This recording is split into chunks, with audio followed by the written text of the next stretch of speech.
It is sad, though, the disinformation. I mean, I'm not going to pull both sides on this. I think Ukraine has desperate over-reliance on disinformation to make its case. And I don't believe anything from them, honestly, without seeing it really investigated. So I admit to sort of having a bias towards, against the Ukrainian story at this point. But one thing that I think ought to be done is, rather than argue who had how many troops where, or how many troop casualties there were, we should be examining which media have been telling us more truth than mistruth or lies. And History Legend just did a very good breakdown. They cited a bunch of sources from both sides. They did a from-scratch analysis, obituaries and stuff for Russian soldiers, and they came up with a number that was credible, that apparently BBC and some Estonian media had verified and did from scratch. Some decent journalists involved and had numbers for every single one of the Russian Federation's communities, how many losses were attributable to soldiers from each place. And they came up with a total death number of about 18,000, which I think is a bit low. There would be obviously casualties not in that total. Maybe Chechens, maybe Wagner penal, maybe missing, but still something he covered in his video, 30,000. Something he covered in his video is repeat casualties too. Yeah, that's something that people don't talk about a lot. Repeat casualties are really, really big. You get wounded, you go back, and you get killed. Now, another question is ratios. I see a lot of people who just don't understand conflict at all, baldly citing wounded to dead ratios, like 3-to-1 or something, and then they just multiply everything. Russia is firing 4 times as much artillery as Ukraine is. And Ukraine is in Donetsk and Lugansk especially, they're at extreme ends of their supply chain, and they can't evacuate wounded. They don't have fuel. They don't have hospital space. They don't have medics, and Russia does. So they're losing a lot more people are dying of wounds that could have been saved, and they're taking 4 times the amount of explosive power from more experienced troops who also have air dominance. So you've got to reasonably expect that Ukraine is maybe suffering half the wounded and double the dead as Russia is, just from those expectations. And then they're in their 8th mobilization, and Russia is still in its 1st, really, or maybe 3rd if you count the volunteers, the Chechens trained, and the LPR and DPR, re-upping. But not their 8th. So when you see that Ukraine started with more troops and it has gone to 8 mobilizations, and it is just slammed hospitals like crazy and has no power and is at the very edge of its supply chain, I think it's very realistic to expect that the Ukrainian casualties are maybe 10 times the Russian dead. Like, just in dead, I'd say 200K minimum for Ukraine and about 20K for Russians.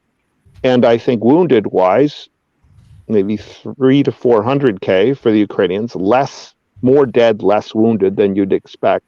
And on the Russian side, more wounded, less dead than you'd expect. So about 100,000 wounded, maybe. So maybe it's 80 to 100. You think there's more than 100,000 dead Ukrainians?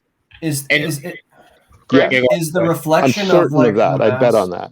How much would you say then, if you had to guesstimate? 220. You're saying half their 220,000 dead Ukrainians, including traditional defense. I've got a question. No. Their losses include the 320K missing. Right. I'd say half of those are dead. So I'm saying half of the missing are dead, and that's conservative. I think realistically it's more. I'm estimating half of them. Yes, $160 dead out of the missing total, and then another 60 or 70, so maybe 220 total. But you know what? Honestly, if I'm wrong, I'm going to be wrong in what percentage of the missing are dead. It could easily be 80% or 100. 200,000 deserters and 300,000 dead. Now, what's really interesting to me is that some Ukrainian lawyers, not pro-Russian anything, not biased, lawyers working for families of Ukrainian servicemen are investigating these 320,000 missing people. And I saw early reports of this, and then the story was absolutely squelched. So I'm trying to find what's happening with them and who they are, and if those lawyers are still alive, or if Kraken Battalion killed them, or whatever is going on with that case. Those missing people, that's an explosive story. That could cause the West to crack its support in half 1 second. Correct. Also, the main reason Ukraine needs to put a lot of disinformation is basically to get support from the West. Like they need a lot of weapons. Like they also need to admit their problems. Like they have their artillery capabilities is inferior than Russia's one, so they can get more artillery support from the West. Yeah, the only thing they tell the truth about is when they, if it will help them get weapons, and they'll lie about everything that makes it look like they're not succeeding with the weapons, which is why it's hard to believe them, right? Everything is very much agenda driven. Craig. Well, what's the scale you guys think of like this propaganda and misinformation? It's probably massive. I mean, it's so hard to wrap your mind around it. It's like, I think this is the most propagandized war I've seen in my life, and I'm probably older than everybody else here. But it's only amplified by the fact that you're in the age of social media. That's why. Because you have the age of social media. It's so hard to just go anywhere without having some opinion on it, you know? I wanted to ask a question for Craig real quick. You said you actually want to actively look into this story. What resources or credentials do you have to make a meaningful impact in looking into this story that you mentioned before about the lawyers? I'm not a journalist, but I have done a hell of a lot of legal and political public policy research. I've even written clauses in treaties, to be honest. Like, I understand the system very well of how journalists get their sources, how they vet things, how editorial structures work, and I understand the legal processes very well. So let's say, just looking at this generically, all right? In the Western world, and anything that pretends to be a democracy, and even to some degree in places that don't so much pretend, like China, you do have recourse to complain when a government agency isn't doing the right thing. And acknowledging that a missing person who's known to be dead is important to their families, it's important to society, it's important to public policy. So hiding the dead is one of the things you should not be able to do. And so I think if this is true, that there are 320K Ukrainian missing, which I have seen in sources 3 times repeated, and now I can't find any of them because it seems to be vetted out.